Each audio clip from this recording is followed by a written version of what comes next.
भोपळ्याच्या पानाचं गरगटं. पावसाळा चालू झाला की असे गरम गरम पदार्थ खायला खूप छान लागतात. सगळ्यात आधी भोपळ्याची पानं स्वच्छ धुवून घ्यायची.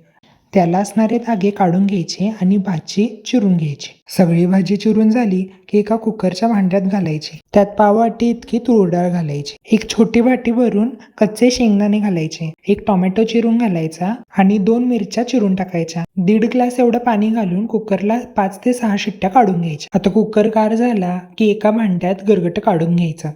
सगळं गरगटं एकसारखं करून घ्यायचं. त्यात अर्धा चमचा हळद, 2 चमचे शेंगदाण्याचं कूट आणि चवीपुरतं मीठ घालायचं.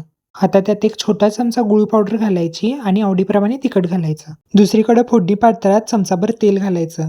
त्यात मोहरी, जिरं, 2 मिरच्या चिरून टाकायच्या. 7-8 लसणाच्या पाकळ्या बारीक चेचून टाकायच्या. शेवटी हिंग टाकायचा आणि सगळी फोडणी गरगट्यावरती टाकायची. आता त्यात थोडं गरम पाणी टाकून घट्ट होईपर्यंत शिजवलं की झालं आपलं भोपळ्याच्या पानाचं गरगटं.